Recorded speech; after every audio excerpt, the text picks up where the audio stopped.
Hi, everybody. Welcome. Today, we'll be talking about cognitive biases and how they affect our lives. My name is Gilad Feldman.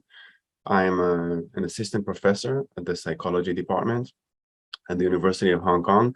And what I study is social psychology and judgment and decision making. We're going to do a combination of some videos and some games here and there. And then I'll try and show you how the things that you might experience and see in real life is something that we can actually study in the lab, things that we do experiments on, and things that we try to gain a better understanding in regards to how they work and how they affect us and how we can do better in regards to them. So I'll start with a very simple demonstration, something called the McGurk effect. And one of the things that I really like to do is go around YouTube and TikTok and see how influencers are communicating some of these very curious psychological effects. So I'll start with this one. What I want you to do is follow one of the hands where she'll be showing you what to focus on. And the main point of this is that you will only hear the word you're reading, although you have one sound and two different words. So let's try.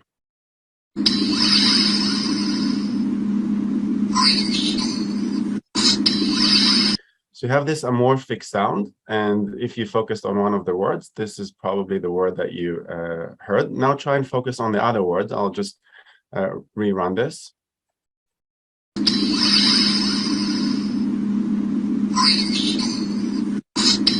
This is very curious because actually, what is the relationship between green needle and brainstorm? These seem like two very different words or combination of words, but there's only one sound. So how can it be interpret the same sound to be something that's completely different? Green needle, brainstorm seems like they're something that's very different from each other, and this has to do with a very classic effect that's called the McGurk effect. And I'm going to run a quick video for you to get a taste of what the McGurk effect is. Concentrate first on the right of the screen. Now to the left of the screen. The illusion occurs because what you are seeing clashes with what you are hearing. So this is fascinating. It's something that it doesn't matter how many years you studied this, it doesn't matter how much you know about this effect. Every time you see this, it's something that you cannot override. It's something that your brain is doing. And this is not the only curious thing that your brain is doing. All sorts of other things. When we try and interpret our surroundings, we look at a table or we see something that is obviously in a 3D world, but the image that we see is in 2 dimensions. And then we try to get some sense of depth or length or size. So for example, if we look at these 2 tables and we try to interpret which desk is longer, it's quite difficult, but then we can make an assessment, and then it seems like most people have one very specific answer in regards to which one looks longer to them. But then when we take a ruler and we actually measure which one is longer, and this is the exact same ruler, you'll see that the length here is 16 and the length here is 20. So although this seems longer, it's actually by 4 points shorter than the one over here.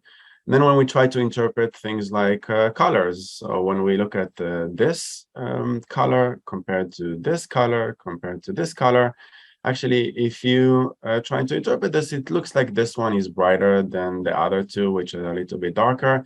But then it's very easy to try and remove the context and actually to show that these are exactly the same color.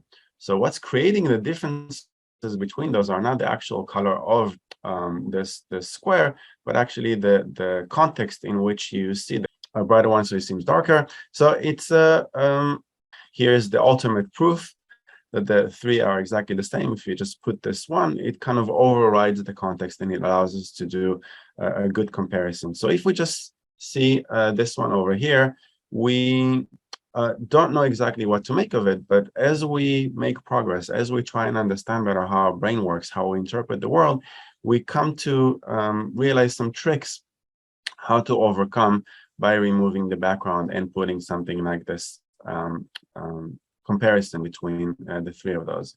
This is a classic one. I guess you know this one or heard or seen it somewhere, is that these two black circles are exactly the same size, but because we put them in a different context here, it's compared to the smaller circle, so it seems larger. You compare this to the larger circle, so it seems smaller, but actually these two are exactly the same. And it's really fun to study these kinds of things. So this Japanese professor does this for a living, and he's part of a big group of researchers who do this. But I think what's nice about his work is that he's especially good at manipulating and tricking our visual system and creating all sorts of very interesting illusions. So if I go back to his website, you'll see that he just goes on forever about just how many of these illusions he has. And I really encourage you to go and have a look at these. If we try to look at this in depth, so you'll see here the circles actually react to you. So you move your center of focus, your center of attention, where you're looking at, and then it just seems like something is moving. Some people even get a little bit dizzy looking at these things, but it's really interesting to try and understand how to create these illusions. What is happening in our brain when this is taking place? This is also a static image, but as we look at this is not a video. Nothing is moving in this image aside from you. So as you shift your attention, as you look at different parts of this image, you see all sorts of things happening, moving in different, onto this side of the circle, one on the other side of the circle. This one also seems to shift. Seems like this is moving in this direction. Now the other one is moving in that direction. And if you take a close look, the only thing that's different about these is that you just have these squares, but the difference is that like the shadow, these little steps here point to the right, whereas if here the steps, which are a bit smaller, they're looking to the left. So that creates this illusion that, you know, moving in opposite directions. This is also a curious one when you have straight lines. All these are straight, but the way that we interpret this is that it's bended. So most people, when they look at this, they don't see that this is straight. We're creating some kind of thing. And if you try to take a moment to understand what is going on here, the only thing that is manipulated is these little boxes, these little squares within the larger squares. So that creates all sorts of interesting, fun things. This even creates some kind of feeling of movement, even though all this is just straight lines. So fun stuff that you can do if you follow this Japanese professor. He has this really nice Twitter account. So terrific. This is even more interesting because it creates the illusion of depth. So it seems like the red here, especially if you take a step back and you look at this, it seems like the red is more in our face and closer to us than the blue in the back. But of course, you know, your screen, there is no depth to it. And this is an interesting, famous phenomenon that we study in psychology. Here as well, these are straight lines, but it doesn't, like, as we shift our attention to different parts of this kind of city map, then we see suddenly that our brain shifts and twists and makes this more round and circle where we're not focused on. So these are very disturbing, and they cause all sorts of interesting effects. And it's fascinating to try and understand why this is taking place. I really like this one because it shows you the importance of perspective. So if you take a look at this, what do you see? So most people, when they look at this, they see something very specific, especially when it comes to what's here in the center.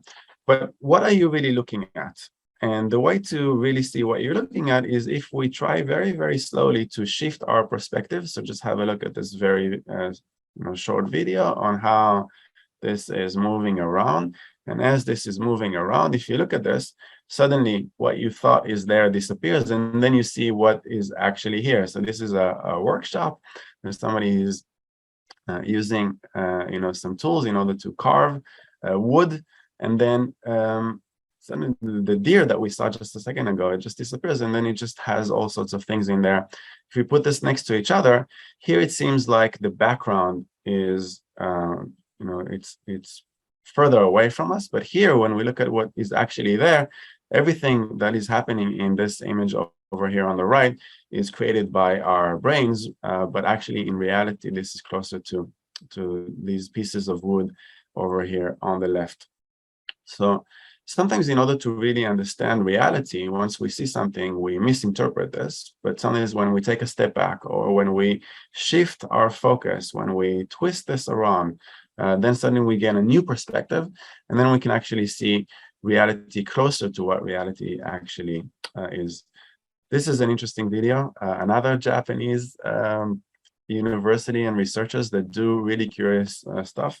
It's a trend right now in the world to have museums of illusions. So if you go to one of those, I've been to at least 3 in different places in the world, you'll get to play with these. So these are really fun things where they show you how to create illusions, and every year there's a competition where brilliant minds from around the world compete for who creates the best illusion. So if you look at any one of these, it seems like something impossible is happening, but as you shift your perspective, you suddenly understand what is happening and what creates this kind of illusion. So this goes it's really interesting, very curious things. You shift this circles and squares. How does one create the other? How could it be over here that when you let somebody go, they actually go up rather than down? And it's just something that is created by our brains. And to know how to manipulate this is a form of art. And you create some really nice artistic illusions. And you can, if you know how to do this very well, you can win an award and worldwide reputation. So really interesting illusions that we study in psychology. Okay, it keeps on going. I'll just show you a little bit of more of these things. A change in focus. So depending on what aspect of the photo you manipulate, what it is that you rotate in the video, suddenly you gain a very different understanding. So many people find this video very, very. The second they think that they know what's happening in this image, suddenly something shifts, and brain just keeps working all the time. So this is nice. This is good, fun stuff. Nice to understand. Maybe good for just getting a better understanding of what the brain is. But how is this helpful? How is in my own research? How do we help people do things better in their lives? What is the connection between cognitive biases and these visual illusions and better well-being, make people safer, healthier? So here's an example from Northern Europe. It's a very curious implementation of visual illusions. So what you can see here is that this is a regular street. And what happens in this street is that sometimes cars race down the streets, but they're pedestrians, and then you want to try and get those in the car to slow down, or to take a moment, or to appreciate the fact that there is a crosswalk and that some people cross on it. Now, if you look at these 2 people over here, it seems like they're walking on this crosswalk, which is a little bit different. It seems like they're floating. So this is above, high in the air. And of course, if you're driving a car and you're approaching this kind of crosswalk, it's very disturbing because you feel like you're about to hit this crosswalk, whatever this is that's floating high in the air. But of course, this is a visual illusion, and this is how they created this visual illusion. And the only purpose of this visual illusion is to get drivers to stop a second, to think, what is happening? Maybe I should notice something. Maybe I'm not just might hurt a pedestrian, but I might hurt my car and myself. And we call this a nudge. So I'll show you how this was implemented over there with a very quick video.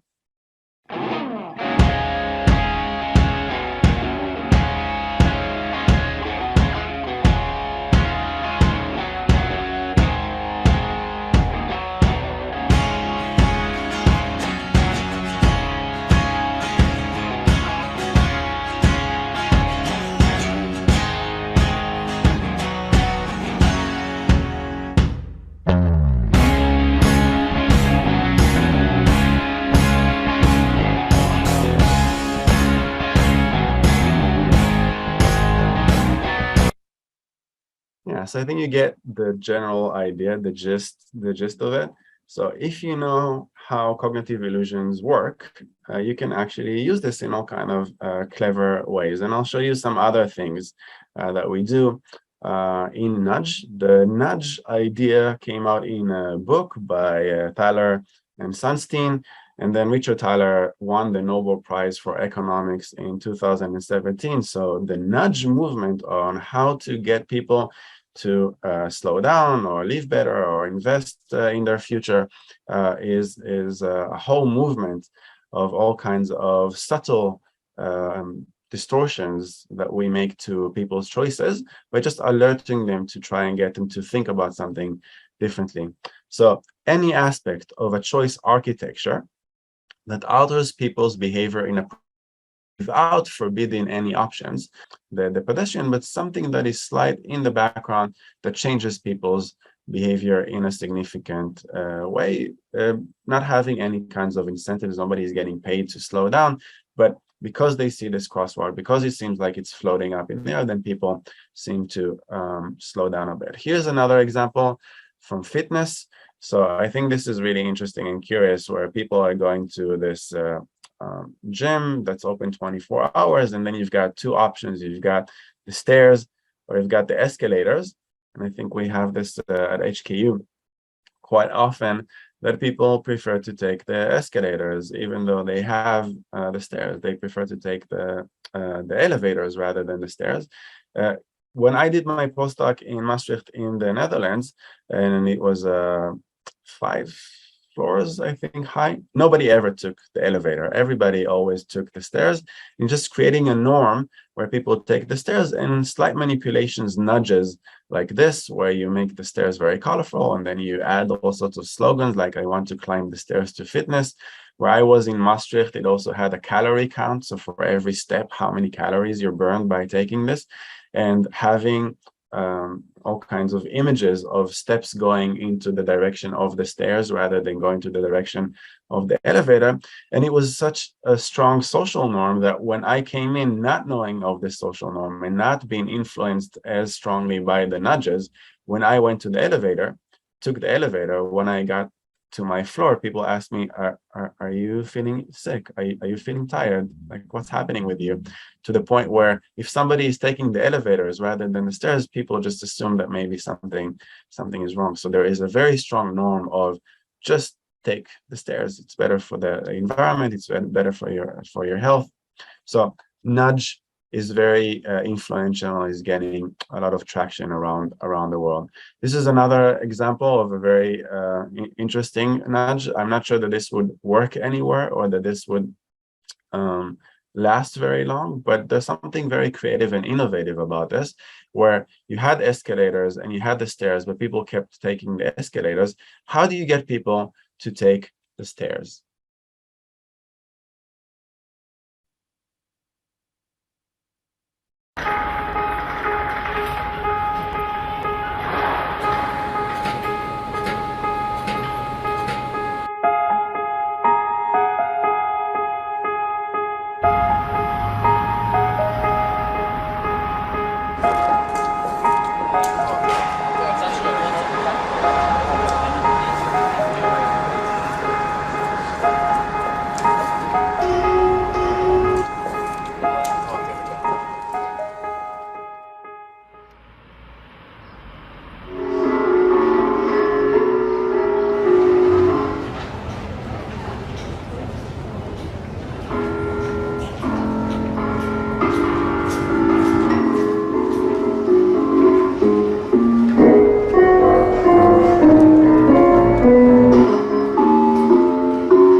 So it's amazing if you create something that's fun, that's interesting, that deviates from people's normal routine.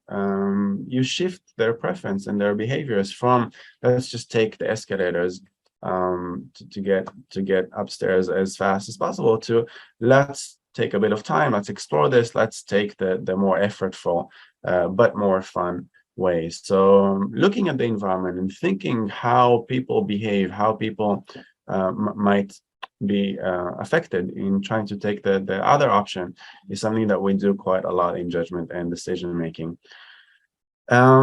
Some people in judgment decision making also study magic. And here again, I'm going to use a TikToker. The first time that I saw this was in a flight in El Al, and their flight instructions apply many of these magic tricks by a very famous influencer illusionist. He calls himself a mentalist, where he tries to read people's mind. An interesting example from the kind of stuff that he does. So I'll show you this magic trick and try to follow this and see whether this works on you or not. Here we go. Quick, remember a card. Now, you could have thought of any one of these cards, okay? But watch this. If I just take the cards, bring it onto the water bottle like this, you'll notice something crazy happens with this water bottle. Because look, if you just open up the water bottle, inside you will find a playing card. And would the playing card have been your 8 of spades? Let me know if I got it right in the comments down below. So this is interesting. What exactly happened here? And I'm just going to play the first part again to see. I don't know if this is the card that you chose, but I'll just show you what might lead to you choosing 8. Let's try this again. Quick, remember a card. So if you'll notice, there was a very, very slight longer duration for that card compared to the other cards. It looks like he's just flipping through them, but there's one focus on the 8, and then illusionists or mentalists try to use this, magicians try to use this in order to affect our choices. It doesn't work 100% of the times, but it does work for the vast majority of the population. And you're thinking, okay, nice trick. How is this related to research? We write papers on this. So influencing choice without awareness, you can actually see that we hire magicians, and we get magicians to play with people and see whether they can notice or not notice, all sorts of things. So this is from an abstract of a real paper. And this is some of the summary. Although the magician could influence the choice almost every time, so 98% see the card that the magician wants them to see. When we ask them what created this illusion, how did this happen, only very few, 9%, notice this influence. So on one side, very, very interesting, because then if you're a magician or you're a psychologist or you're somebody that cares about affecting people's choices and helping them to do better and make a healthier choice in taking the stairs or slowing down, then this is a good tool that you can use. But it's also something that we need to be very careful about, because this power can be used for bad. I did my PhD in a business school, and in the business school, most of the researchers aim to help their organizations. It could be bosses, it could be in marketing, where we try to affect the way that consumers consume all sorts of things. But this knowledge, this power, affecting people's choices without them knowing that they're being affected, actually can be used for both good and for bad. And one of the shifts that I've done from the business school to our psychology department is because I want to help the individual. I want to help people make better choices, fighting some of the things that are affecting them. So when you go into the supermarket, what kind of these magic tricks do they do in order to affect how we purchase, how do we make purchases? And I'll give you a few examples later on. One more thing about focus and attention. So when I ask you to count how many characters are in this image, it's a very famous image of all sorts of famous cartoons, animations. So it's like 1 and 2 and 3 and 4 and 5 and 6. And only after you take a moment and you stop counting and you look at this image, do you realize actually this is a very disturbing image, and there's all sorts of things that are very wrong about this image. So suddenly you realize there's this long arm over here, and there's something coming out of here, and the legs don't fit here, and there's this arm coming on and the leg coming on. So at the beginning, when we just have a task of counting how many characters are in this image, we don't notice what's wrong with it. But as we finish the task and we take a while and then we take a step back, suddenly we're able to see that there's all sorts of things that are wrong over here. So many times, not always, but many times when we have a magic trick and we just can't figure this out because we're too preoccupied with the task that we've been given. Remember a card, and then you just focus on that. But sometimes when you take the time and you watch this video again and again, or if you look at this image and you tell yourself, I don't want to be focused on how many characters are here. I'm just going to look at this holistically. Then after a while, you start noticing all sorts of things that are off. So we also study not just magic, but also focus and distractions, and we try to manipulate it in different ways. So for example, here, a research question would be, how long does it take people to notice what's wrong with this image? Can they notice everything that's wrong in this image? Some people never notice what is in this image. What kind of task make a better distraction than others? What kind of focus we do, so we get people to look at different places and track them with an eye tracker. So all sorts of different things that you can do here in terms of information manipulation. How do we process information? How do we make evaluations? How do we make decisions? I'm going to give you some classic examples. This is from Daniel Kahneman. Kahneman created almost, from nothing. There was some stuff in the 1950s and the 60s, but in the end of 1960s and beginning of the 1970s, Daniel Kahneman and Amos Tversky started the field of behavioral economics and judgment and decision making. And later, Amos Tversky passed away, but if he would still be alive, him and Daniel Kahneman would win the Nobel Prize because he passed away. It was awarded to Daniel Kahneman in 2002. So this is Nobel Prize winning work. And what's nice about this Nobel Prize winning work is that anybody can understand this. If you give this to your mother, father, friends, whoever you want to demonstrate this to, anybody can see the kind of cognitive illusion, the distraction, the psychological phenomena that's happening quite fast. So here's an example. I grew up in Israel and I did a master's in business administration. So I shifted the scenario that they gave in their own paper. So here's a question to you. The best student in my MBA class, the master's in business administration in Israel about 20 years ago, used to write poetry and is rather shy and small in size. Do your best to guess what is the student's undergraduate major. It seems like when we present this to people, they have a very specific direction in mind. So you can choose between A and B, and most people choose one of those. I'll give you just one more question. Do your best to guess what was the student's gender. Now, how to approach this question? Many times when we look at this, we go with the information that's given to us. But some of this information is deliberately distracting. So for example, we have write poetry, rather shy and small in size. And these are stereotypes. And these stereotypes are supposed to lead you towards literature and towards female. But if you think about this, there is a base rate of how many males and females are in an MBA class. How many people in a typical MBA class studied literature or studied economics? And actually, when you look also at HKU, but definitely 20 years ago in my university in Israel, in an MBA class, you almost did not have folks from literature. First of all, economics is much larger than literature as a field, but definitely progressing to an MBA, it's very rare to have somebody from literature move to an MBA. So the right answer here is economics. And unfortunately, especially 20 years ago, the male to female proportion was about 80-20. So just having to guess, the best guess would be to ignore write poetry and rather shy and small size. This is a distractor, and to go with the best information that you have, that this is an MBA class.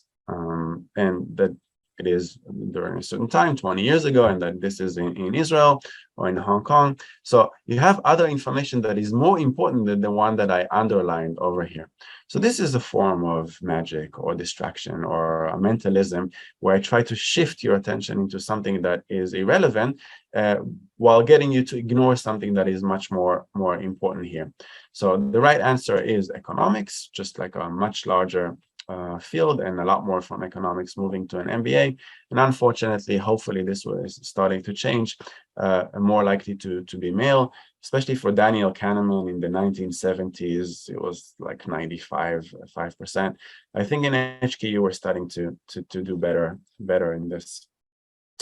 Which popcorn option would you prefer? So we go to the cinema and we're faced with these options, and many times you look at the prices and you ask yourself, what are they doing? What is going on over here? So a small costs $3, a medium costs $7, and these are US dollars, and the large one costs $7. So the medium is $7 and the large one is $7.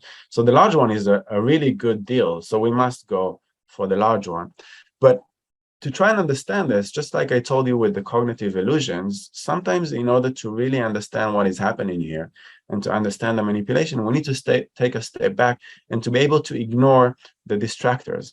So actually, this option over here of medium, they don't expect anybody to buy this medium. The only reason why the medium option is there is to get you to buy the larger one. So if we only have a small versus large without the medium option in the middle, then some people who are not very hungry, they'll go for the small. Some people who are, there's a couple or a few friends together, then they'll go for the large. So here in option A, just contrasting these two options, it depends on your preferences and how hungry you are or who you're with. But with B, just having something that nobody is going to choose. Nobody is going to pay $7 for a medium when they can get something large for the $7.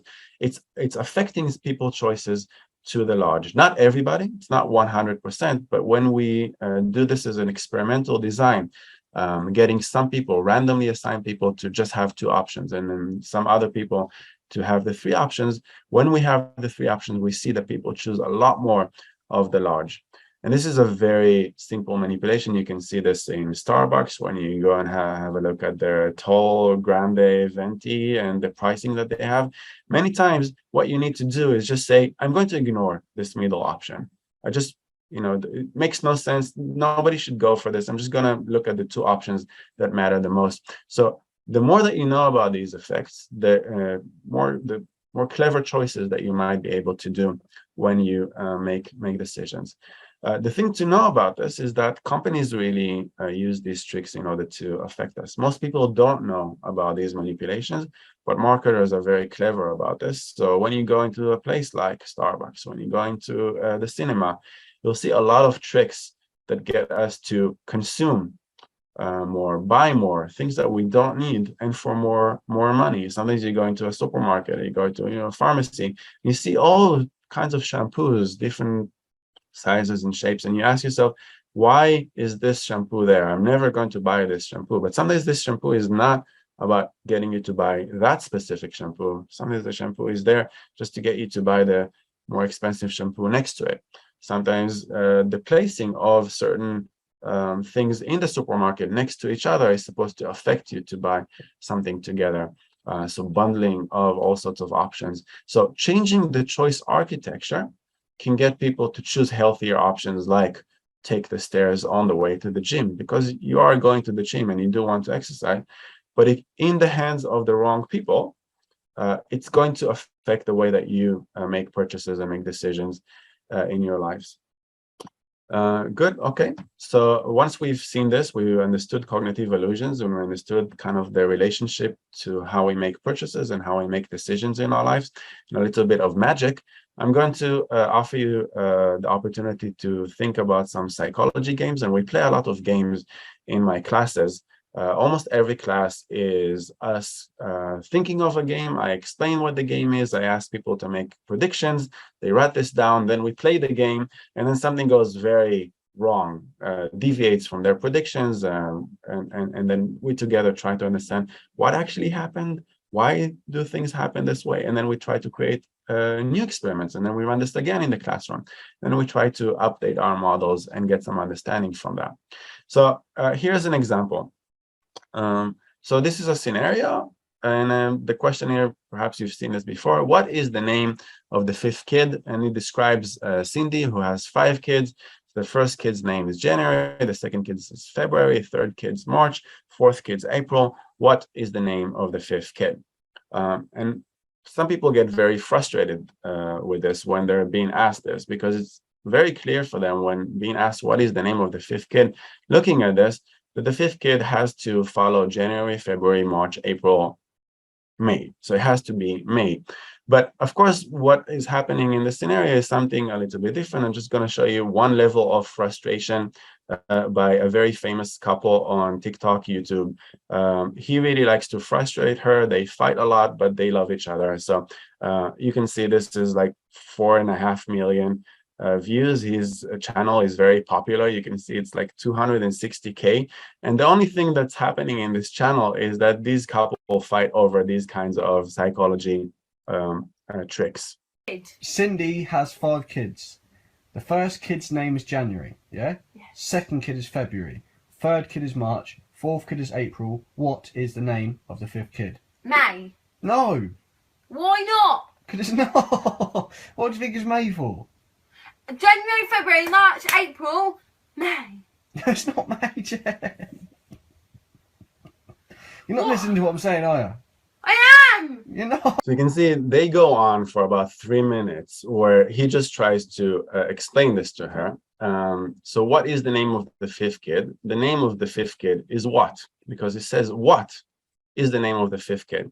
So this is very frustrating because most people, when they see what, they think of a question. Oh, you're asking me what is the name of the fifth kid, but actually the last one is a statement. The name of the fifth kid is what?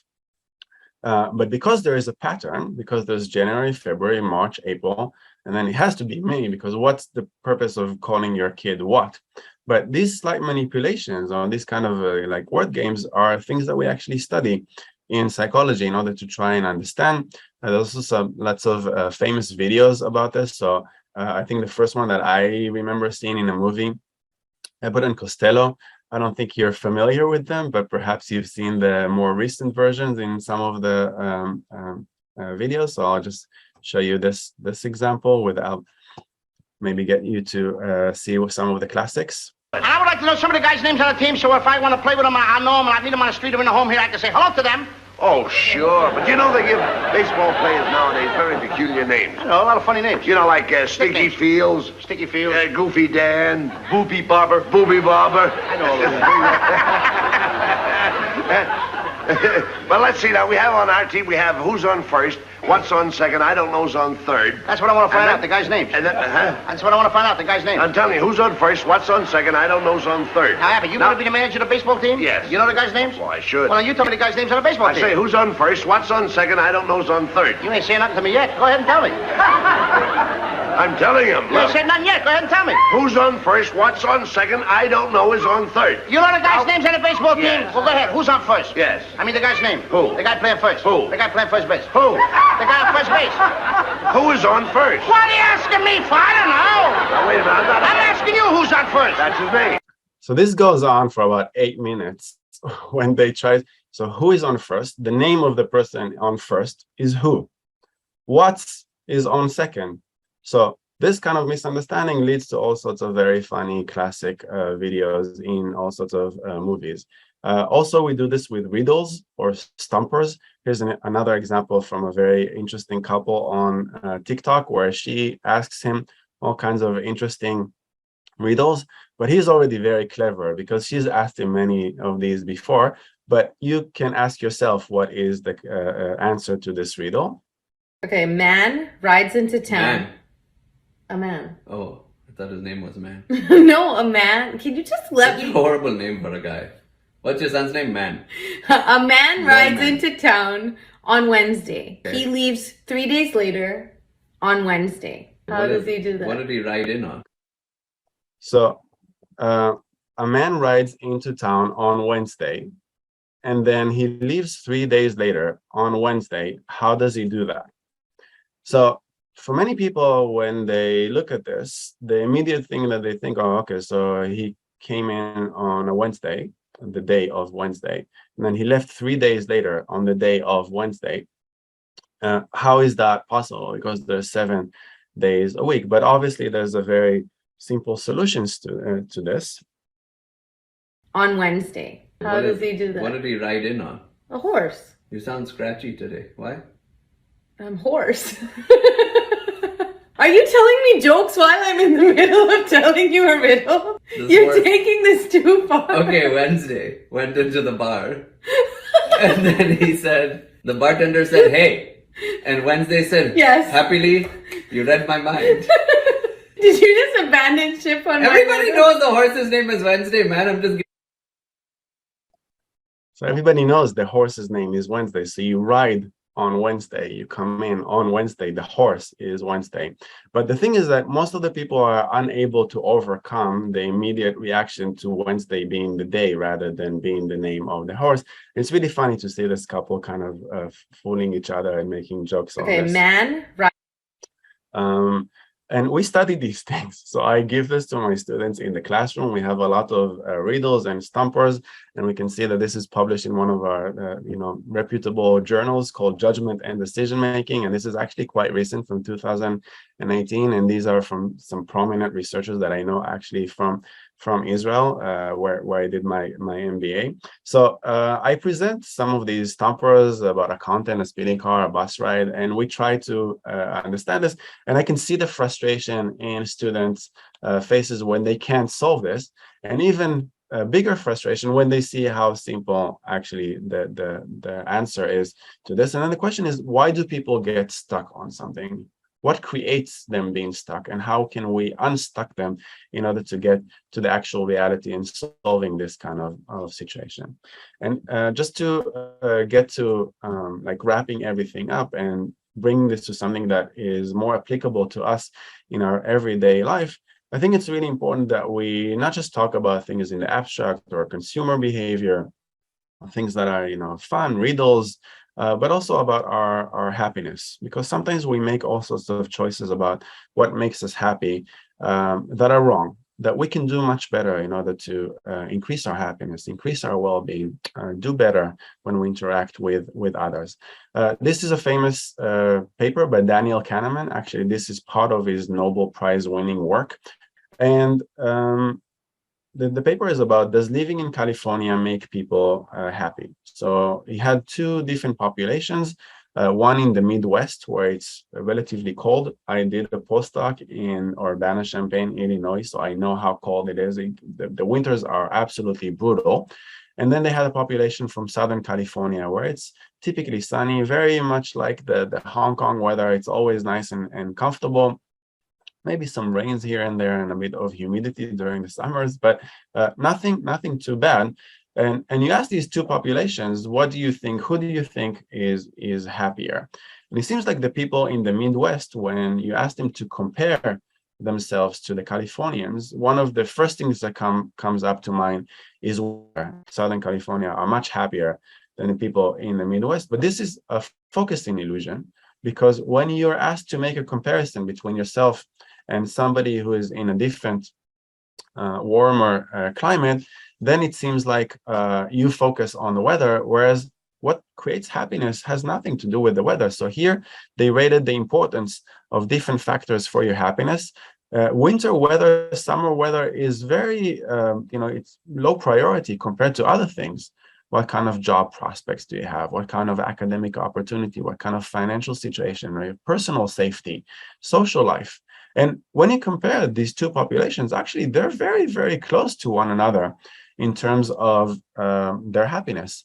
So if you ask people to compare themselves to others, they think, oh, I could be much happier if I would just go and live in some place like Southern California.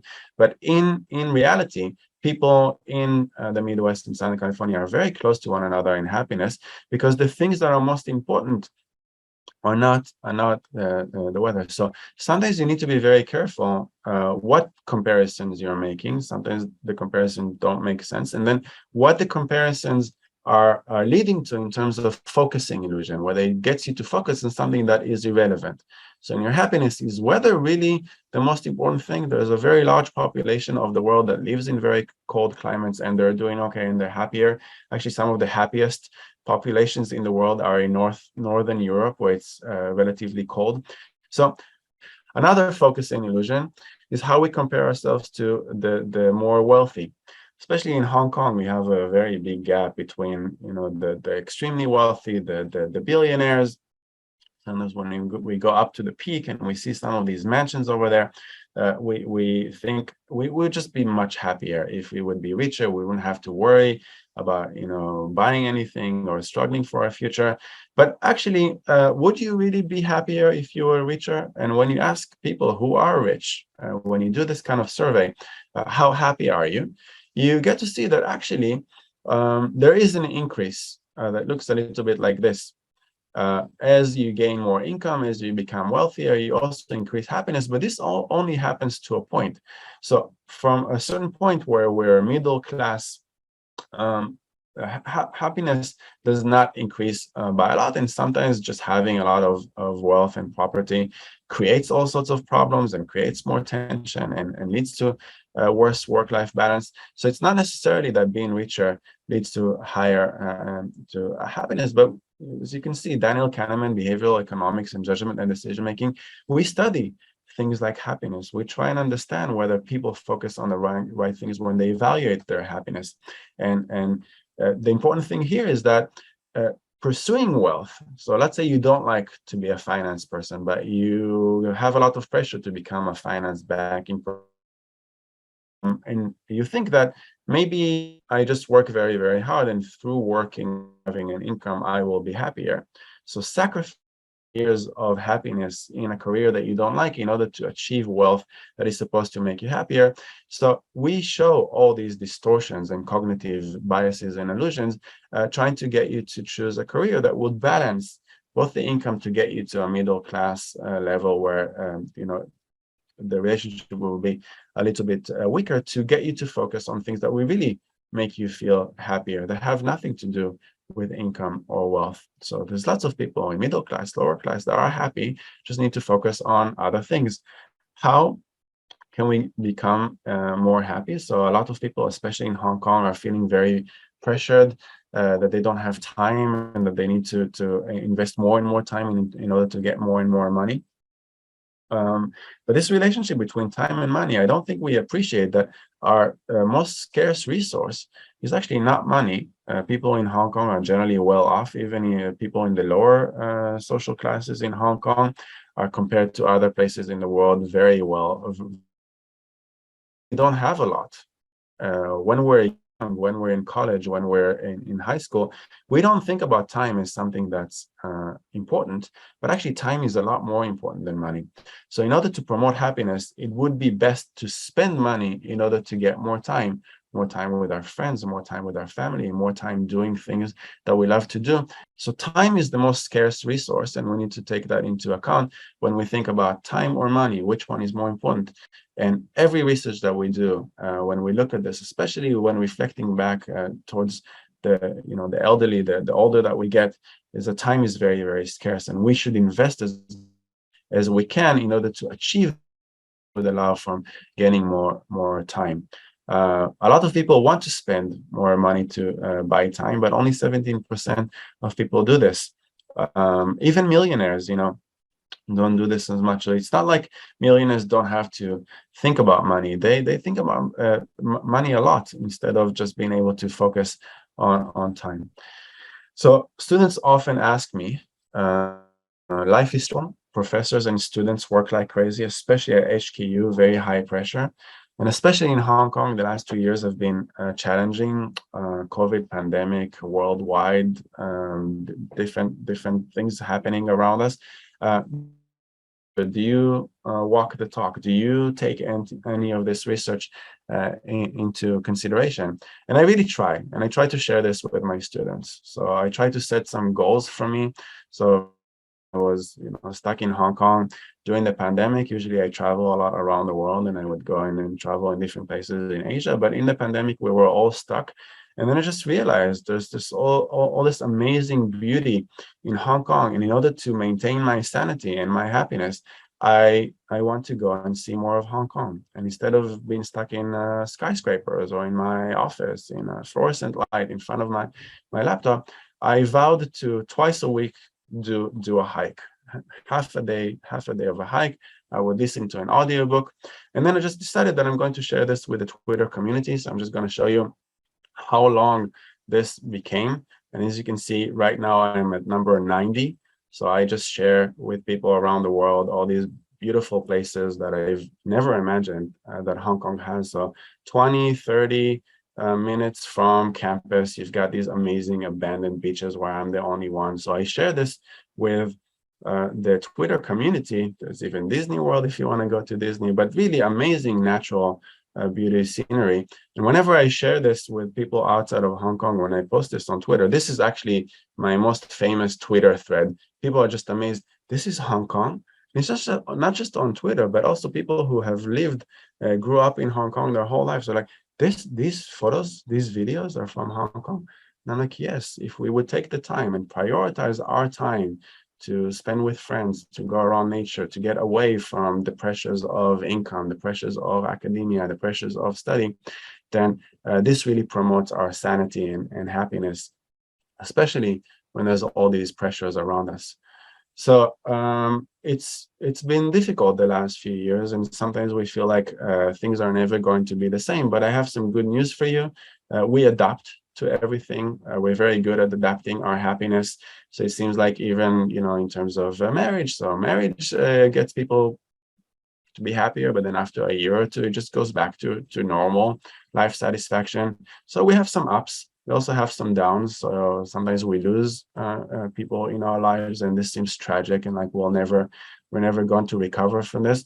It doesn't mean that we bounce back in our happiness, that we don't care about these people anymore. It just means that they're still with us, but we found other meaning, other things in our lives. So everything that seems tragic the last 2 years, this pandemic, everything that's going on, it seems like it's going to affect us forever. But the good news is that we're very good at adapting our happiness afterwards. So you can see that this is also things that we study in judgment decision making. We also bounce back after divorce. We bounce back after being fired.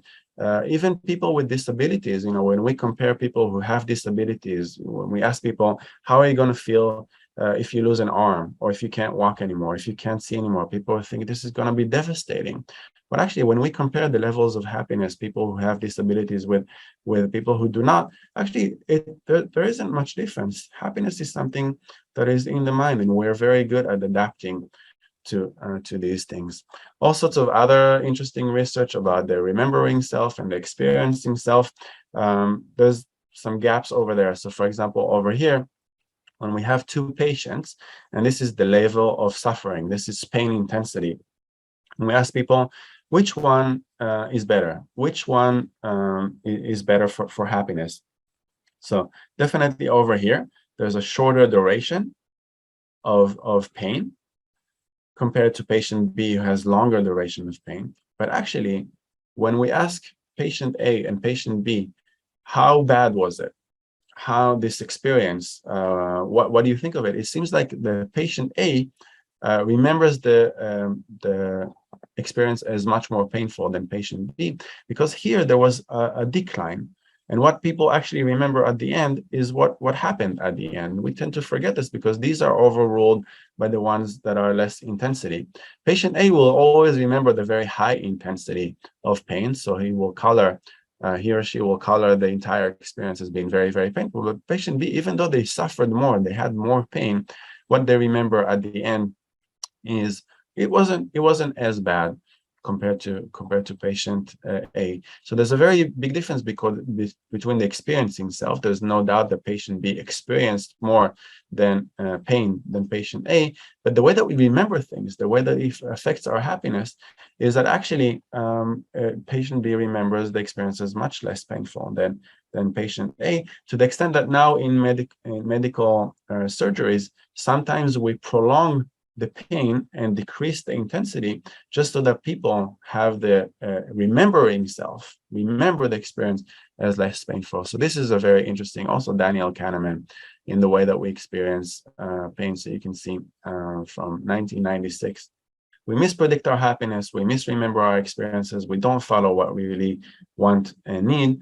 And my invitation to you is come and study how we think and feel. Let's help people and the society do better.